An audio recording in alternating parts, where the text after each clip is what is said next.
Welcome to the What's Your Ceiling podcast. We're your hosts, Monte, Wyatt, and Paul Scieszinski. Wherever you are in life, there is a higher ceiling. This podcast is how you become aware of it and how to take action to push through it. It's time to discover your ceiling. Welcome to the What's Your Ceiling podcast, where we talk about your health, your family, your business. My name is Monte Wyatt. I'm your host, and we look forward to having a great conversation today with a gentleman who has played pivotal roles in attracting businesses and implements business retention and expansion programs in the past, but now he runs his own firm and specializing in corporate site selection and economic development. I'm really excited to have with us today Mr. David Gaines. David, welcome to the show. Well, thank you, Monte. It's great to actually have a chance to be a guest, as we've listened to your podcast and really appreciate the opportunity to be with you folks today. Well, welcome.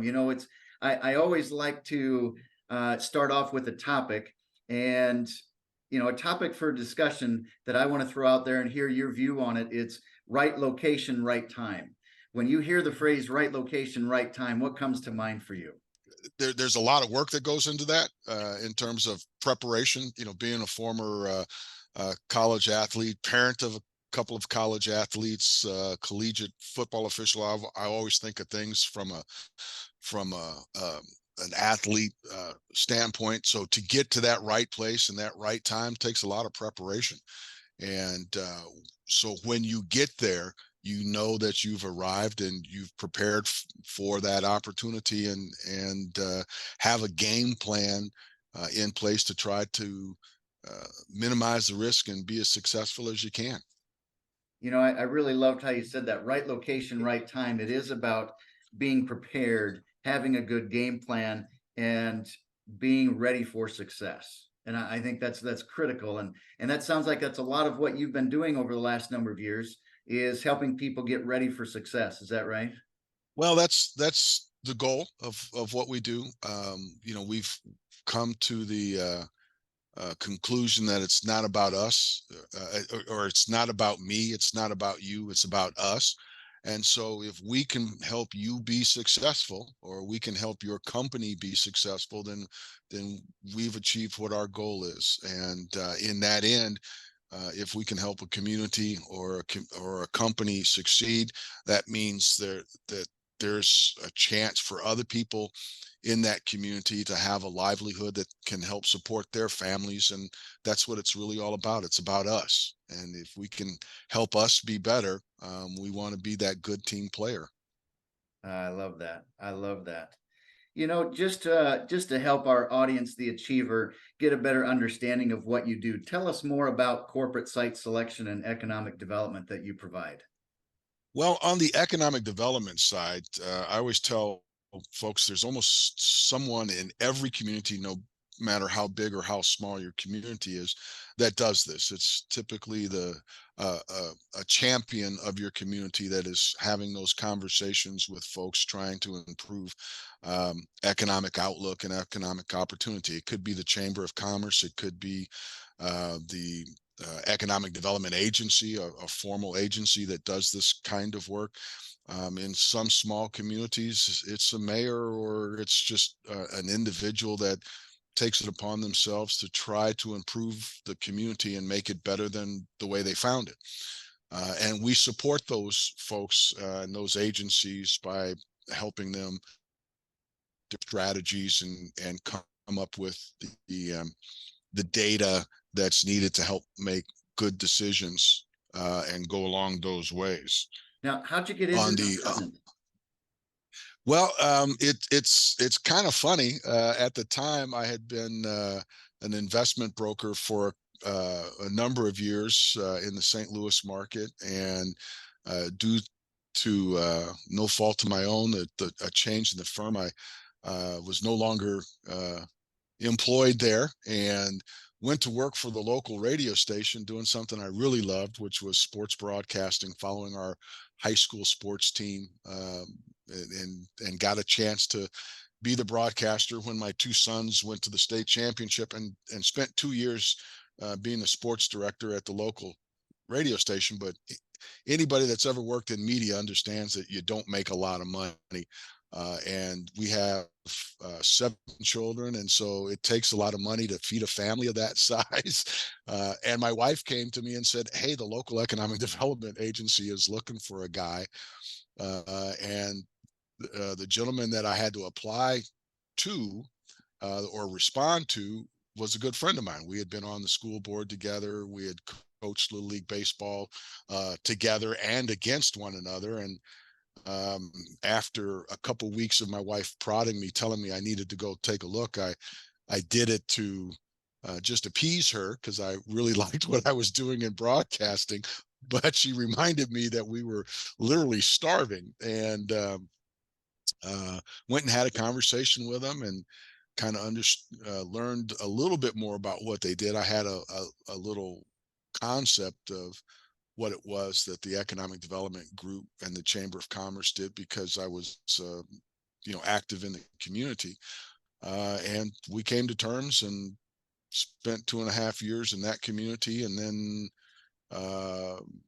moved about 11 years ago, moved to the community that I'm in now, and joined a bigger organization. Went all over North America and Europe for those guys, trying to attract business investment to our community and to the region. And then 8 years ago, stepped away and started our own consulting firm. No, that's fantastic. That's fantastic. What, part of what we talk about is how we break through and overcome challenges that are in front of us. You mentioned your number of children. That's one we could spend all day probably talking about that challenge, Yeah. right? Yeah. Oh yeah. Yeah. Anybody that has children knows the pain, but more importantly, lives the joy of having children and watching them succeed. And we have 7, and so that was a handful. Anytime we went to the zoo or to the local circus or wherever we went, it was a task. Well, tell me a little bit of how did you have to grow and change to start your own firm after that time, in broadcasting and working for someone else? What did you have to learn and grow into to have your own firm? Well, I, I I guess I'd say I've always had an entrepreneurial spirit, going back to the days of being a 10 or an 11-year-old and delivering newspapers in my community. At that time, it was East Cleveland, Ohio, for the former Cleveland Press, now defunct daily newspaper, and the Cleveland Plain Dealer. Um, to starting a little company. My first company was called Yard Incorporated, mowing lawns, and I would get the cardboard that my father's shirts would come back from the dry cleaners in, and cut that up and use markers and make little business cards, and keep my records, and had to go up on prices when the fuel price went up, and things of that nature. um, and then I guess in my late 20s, early 30s, had a couple of bouts at trying to be an entrepreneur, and uh, failed miserably in one case and had some success in the other. And it was always something that drove me. Business was another form of competition when you couldn't play football anymore or couldn't play basketball or whatever your sport was. Business became the next competition. And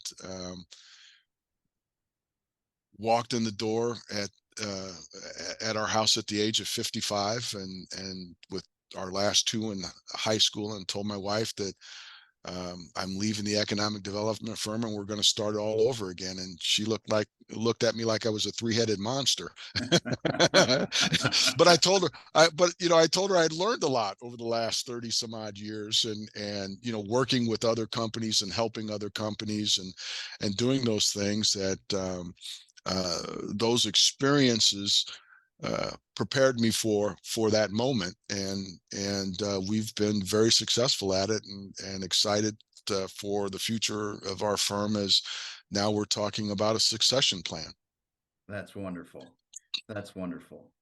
It's it is a lot of learning and growing and changing of ourselves, isn't it? When we become an entrepreneur, because we have a lot of weight on our shoulders, we have challenges that we have to overcome. What's the biggest challenge that you've grown from?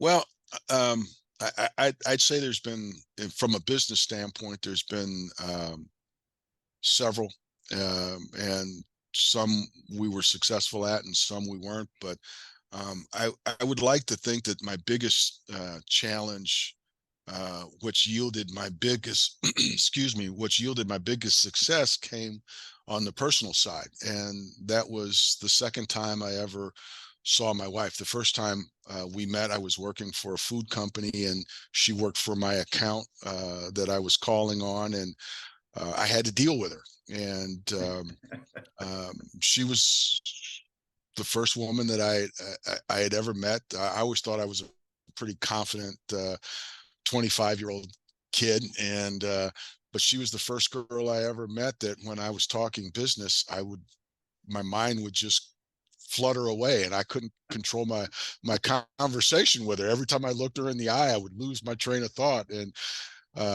we were successful that day. She ended up, I think it was 8 new products that we installed in her store. And when I came back the next time to check on it and see how the new products were selling, I had determined I was going to ask her out. And I did. And she said yes, but I didn't hear her saying yes because I had prepared myself for failure instead of success. So I told her, I said, I don't think you understand what I'm talking about. I'm talking about a date. And she goes, yes. And I said, no, you really don't understand. It's dinner and dancing, because this was in the 1980s, dinner, dancing, a date. And she goes, how many times I got to tell you yes? I've already said yes twice. And then I went, oh, okay, now what do we do? Because I couldn't believe that I had just taken the biggest risk, and had been successful at it.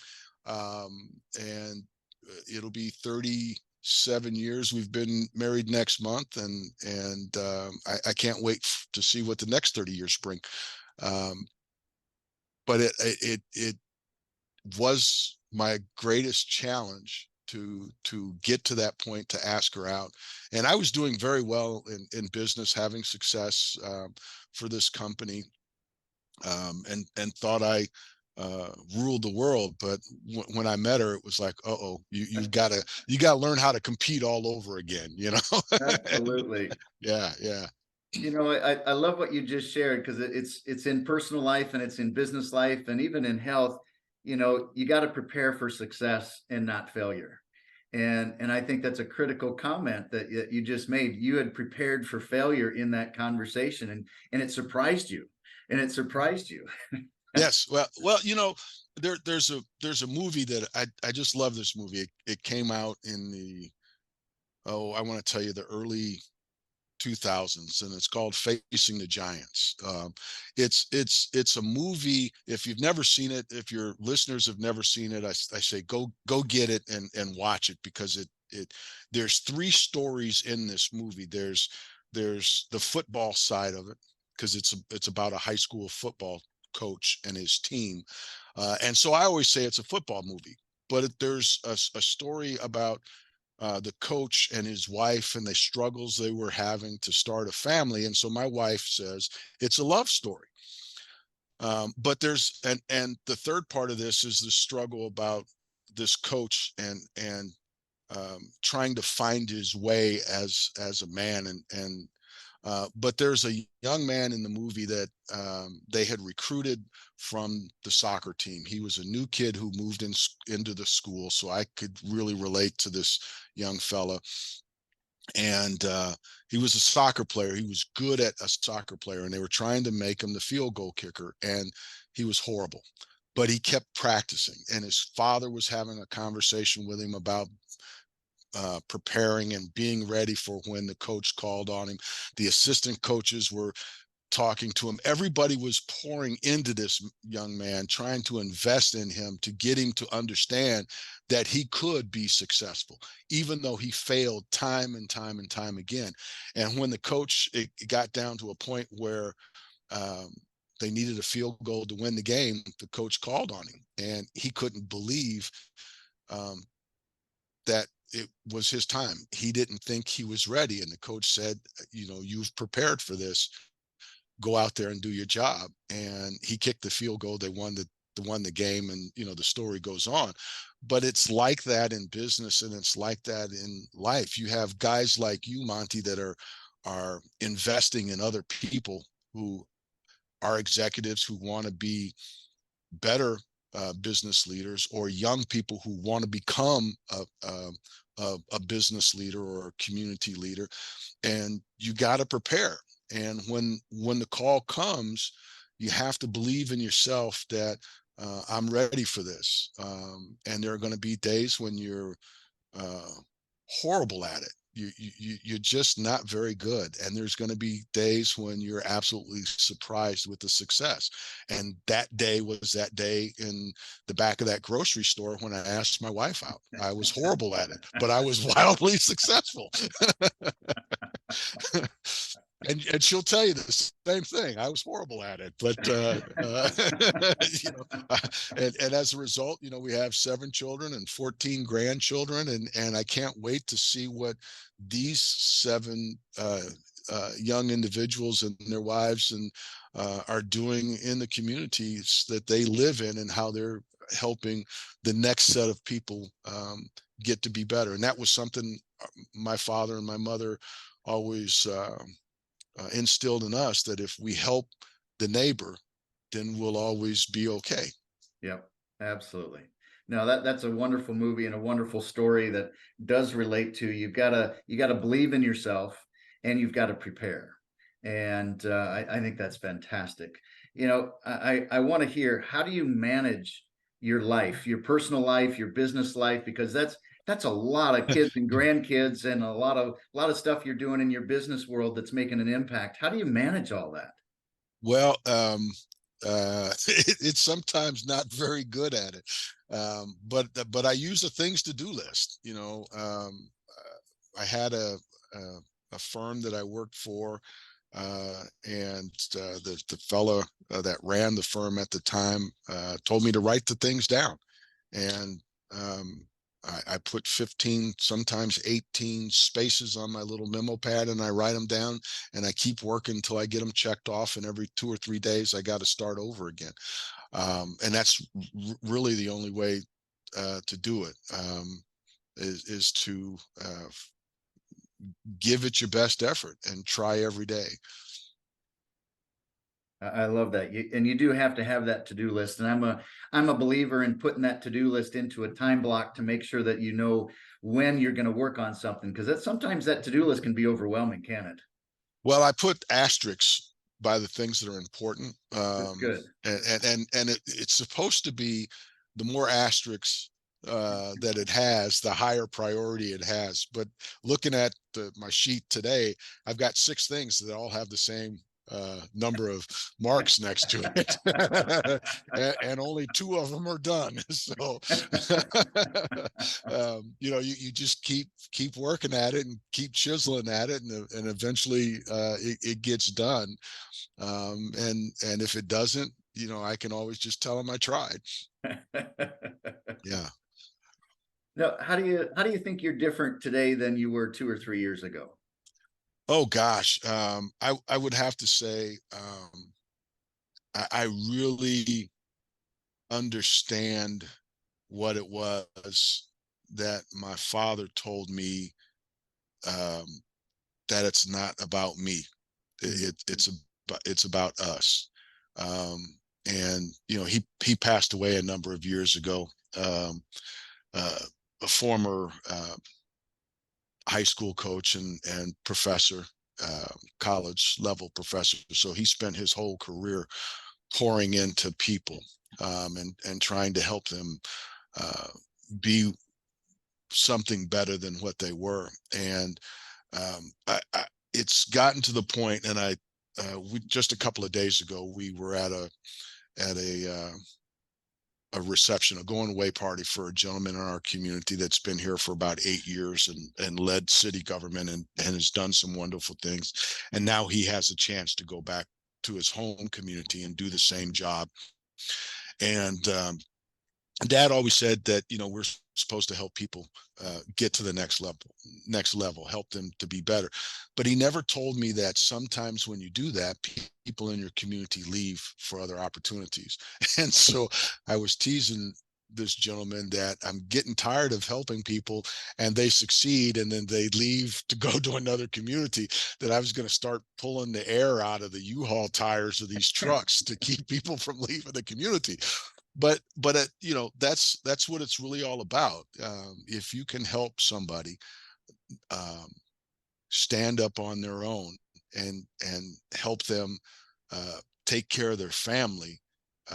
I think Zig Ziglar said it best, the noted author and motivational speaker, that if you help enough people get what you want, you'll always have what you want.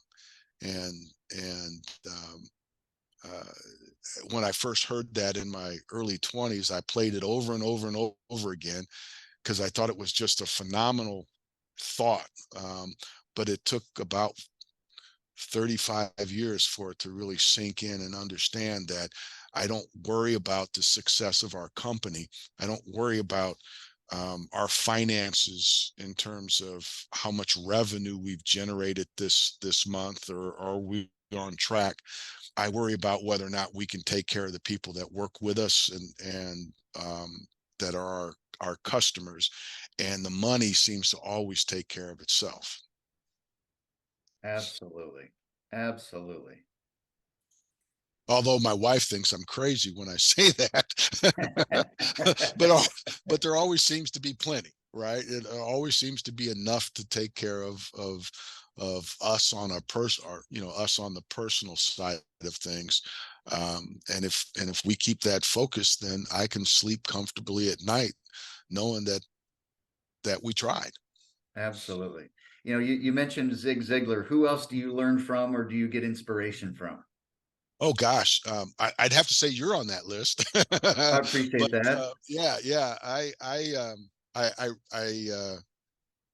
I read a lot, not in the forms of books because I don't have the um, uh, dedication to read books. Although a gentleman gave me a book yesterday that I'm really interested in reading about a community.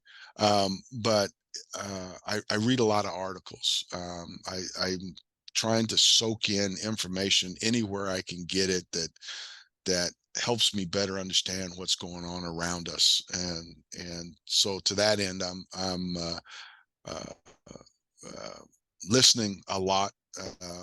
I recently completed a book by Colin Powell, who just kind of reinforced the thought in me of investing in other people, investing in those in our firm that we can help grow and be successful, and that when you do that, um, those investments pay dividends and pay returns that will astonish you in terms of the payback that you receive. And it's not always a monetary payback. Sometimes it's just the comfort of knowing that you were there for somebody when they needed help the most. Yep. That's great. That's great. What's a ceiling you're working to break through right now? Oh gosh, I would have to say on a business side to get our firm to the next level. I mentioned earlier that we have a succession plan in place. I have one of our sons, our second oldest, is manages all our data and analytics for our firm, and we've my wife and I had long conversations before I ever asked him if he would join the firm, and if we can grow the firm successful enough that it will take care of his family and his two sons and daughter, and keep the team in place. If we can get through to that next level, then I'm very pleased with that. And that, because that has been something that, as I dreamed about what family would be like, and what business would be like, was to hand a business down to somebody in my family. I just thought that that tradition um, was something that we'd always wanted to achieve. Uh, my parents were educators, so I didn't have a family business to take over. I've had several friends of mine back from our high school days that stepped in and became successful executives at firms that their grandfathers had started and their fathers had started. And I'd like to see one day one of my grandchildren running our firm. And that would be amazing if we could do that. That's got to be a wonderful feeling as you plan for that and you dream of that. That's amazing. Yeah, but he's only 6, so I got a long time to wait. I got to keep investing in it. Keep telling them, hey, your time's coming. You got to prepare. You got to get ready, because coach is going to call you, and you got to be ready to go. Oh, that's great. Oh, so how is your son preparing to become the next generation? Well, I think it's every day he's got to work hard in second grade. My son. Okay, Your I'm sorry. son, yes. I thought you meant my grandson. Well, we've had him at some of our industry conferences. We've introduced him to some of those folks in site selection that I look up to, that are very successful, that are Fortune 50 and Fortune 100 company service providers. I mean, brand names that and you probably use every day, that they've worked with, and their firms continue to do some really wonderful things in this industry. But we've got him in that young professionals development group, where he's meeting other folks at his peer level that are in this industry, and helping him understand, what that whole concept is of what site selection is, and how we go about helping companies uh, be successful at their next expansion, at their next location. That's fantastic. And I really love how you've reinforced the whole conversation that we're having. And I want to reinforce this to our audience, the achiever, that it is not about me, it's about us. It's about developing other people. And that's what you're doing with your son. That's what you're doing with your clients. And so I think that's a fantastic belief and a mantra to live by, is you develop others, it will come back to you. Well, And thank you. Yeah, and it goes back to that, that thing I said earlier about being an athlete and being a team. There was always that coach, and there were several along the way. Ed Velton, my high school football coach, Dale Collier, another guy, um, Coach Gieselman, one of my college coaches, Coach Jim Frazier, the head coach at the college level. All those guys kept talking to me, and talking to all of us, all those guys that were around me. And when you're 14 and 15 and 18, you don't really get it. I don't think, as you do, even when you're in your early 20s. I don't think you really get it until you've had some years of experience, that you understand what those men and women that came before you gave you, and tried to give you, um, uh, because then it starts to ring. And what's that old phrase? The older I become, the older I become, the smarter my father gets. Right? Because I used to tell our kids, when they're in high school, and junior high, there's nothing they can't think of that I haven't already served the punishment for. Right? That there's nothing new in terms of how you do this. It's just trying to learn from somebody else's mistake, and build upon a good idea and a good concept. Absolutely, absolutely. We've got to learn from others' mistakes, and we've got to build upon them to be the best that we can be. And sometimes sometimes you just got to pay the tuition, you know. I say that a lot. Sometimes you got to pay the tuition to learn that lesson. Somebody told you don't do that, you know. Don't touch the stove, it's hot, and you touch it anyway, and you get burned. That's, you know, that's the tuition. You being burned is the tuition you learn, or that you pay to learn the lesson. Don't touch the hot stove. Absolutely. And there are times in business and in leadership roles, in various volunteer organizations, that I had to pay that tuition to learn, uh, that I didn't know what I thought I knew, and I should have been listening, and I should have been thinking about it, and working along those lines to um, try to be better every day. Yeah, absolutely, absolutely. For our audience, the achiever, tell us a little bit about what your ideal client looks like. And so, as we're interacting, or maybe your next client is listening to us right now, how would they know if they could benefit from you? Well, we like to think that we deal in data. And I'm not really a data guy, and that's why I'm glad that our son Joseph came to our team, because he understands the statistical chances and relevance and all that mathematical stuff that I was daydreaming in math class, and he taught advanced high school math, so he understands all of that. But most company executives do what they do very well, whether it's in manufacturing or retail, or as a service provider. They provide their clients and their customers with a really good service or a product. But when it comes time to going, I need another facility because we've been so successful that I can't keep up in this place, or I've got to move because business conditions and environments change for whatever reason that is, they're not very good at evaluating what those bits and pieces of data are that help them make a good decision to get to the next place.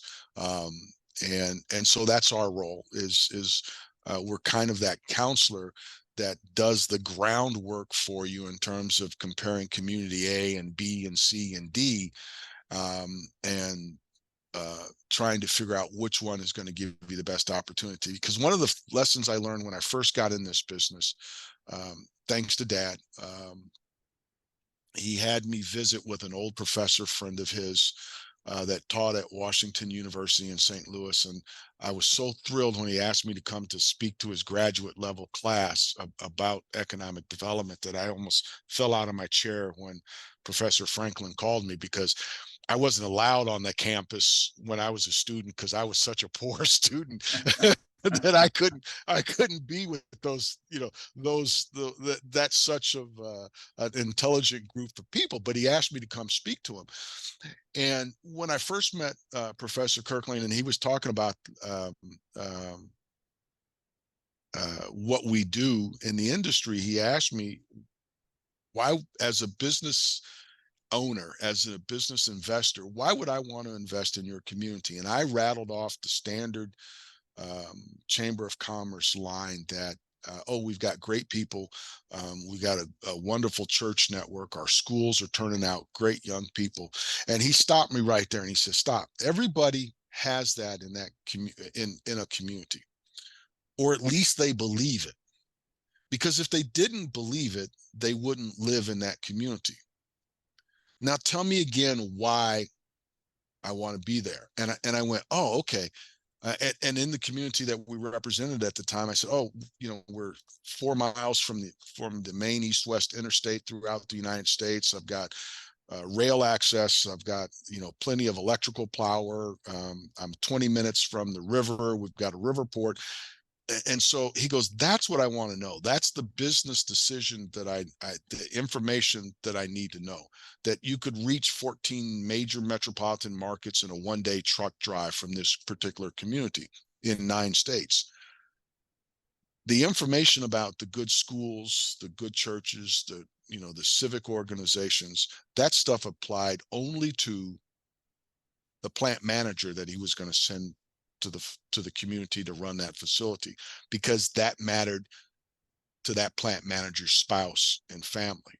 To him, as the owner, he just wanted to know, is the cost of business going to be better? Is the transportation network going to be better? Is the electric supply going to be stable? Am I going to be able to get my raw inputs in easier at less expense? Am I going to have workforce that's going to show up every day, that is trained, that is dedicated, that's going to be there? And so how do you analyze that information?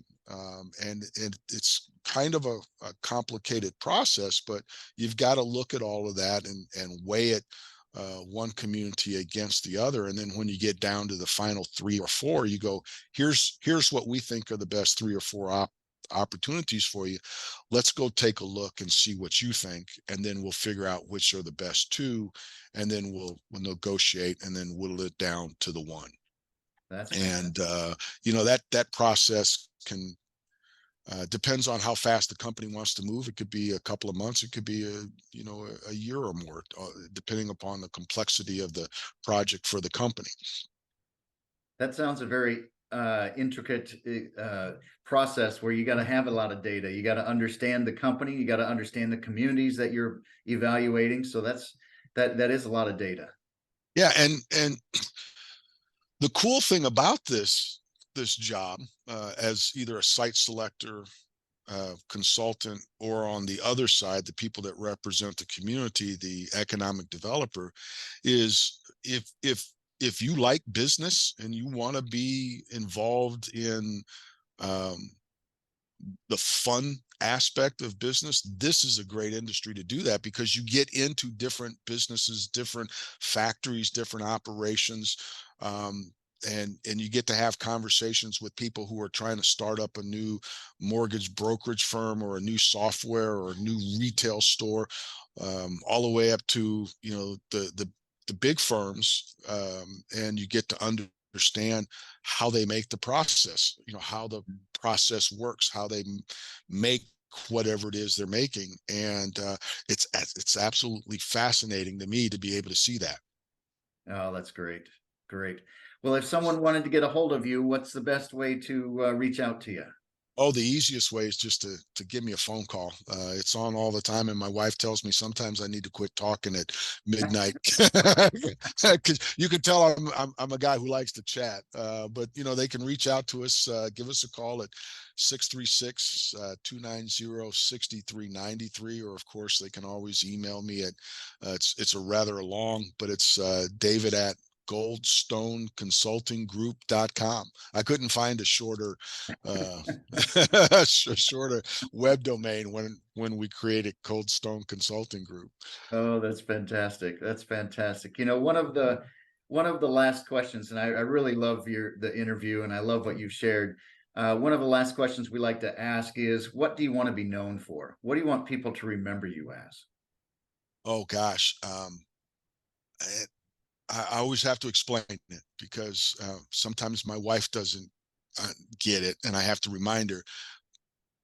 But I thought about this, oh gosh, in my mid-20s, when I was thinking about um, the prospects of my parents passing. And fortunately, it was another 40 years before that took place. And my mom at 92 is still with us. But I've always said that I wanted engraved on my tombstone, my epitaph, to be, tell them I tried, Hmm. dot, dot, dot, dot. Tell them I tried to be a good son. Tell them I tried to be a good husband, a good father, a good grandfather, a good business guy, a good neighbor, a good community. I tried to be a good volunteer. Not always ways was I successful. Sometimes I absolutely was horrible at it. And sometimes I was really successful at it. But I want folks to know that I tried. And I tell you that sometimes my effort wasn't very good, and sometimes my effort isn't very good. There are times when I really need to try harder. But I want folks to know that I tried to be that person that brought value to the relationship that we have. And if folks know that about me, then that's really all I ask for, is that, I tried to be of value to somebody. I love that. I love that. Tell them I tried, ... I love that. Yeah. That's Yeah. beautiful. That's beautiful. Well, I want to reinforce a few things that I've learned from you today. It takes a lot of preparation. You prepare for success, not failure, and uh, learn from others' mistakes. And I really liked your phrase. Business is just a form of competition, and Yes. it's how do we look at life? How do we look at business? And how are we competing against ourselves for that next level? And I loved how you closed. Tell them I tried. And I think that's powerful that we as humans, that we try our best every single day, that we try our best in whatever we're doing so we can leave an impact on others. It took me a long time to figure out that, back in the early days, of trying to be a business guy, somebody would always want to see my activity report. How many calls did you make? How many contacts did you make? How many people did you visit? You had to give that to the supervisor every week. And I hated that. I hated that. But what he wanted to see was effort. Yeah. And when I understood that, and it again took me years to figure that out, that without effort, you can't have results. And so don't grade me on my results, because sometimes I failed. Grade me on my effort, and hopefully I get a passing grade on my effort, because sometimes I'm not very good at the effort either, but I tried. Well, what a great way to end our conversation with that statement of without effort there are no results. Yeah. Yeah. And so, David, I really enjoyed the conversation. I appreciate your time, your insight, and your expertise. And anything else you want to share with our audience before we close today? Well, I guess for the audience, just remember, it's not about you, it's about us. It's about them. It's about we. Um, but Monte, thank you again for having me. This has been a big highlight that I'm going to talk about with my mom, and share this, that I got to be with you. And if there's anything that we can ever do for you guys, or for your listeners, please reach out. We're more than happy to be of some help. Wonderful. Well, I appreciate that. Appreciate that. And David, you have a wonderful week, and we'll look forward to chatting again soon. And thanks to our audience, the Achiever. Continue to break through your ceilings and continue to grow as individuals. Thanks for watching our episode. Make sure you hit like and subscribe, and we'll look forward to seeing you on our next episode. Thank you.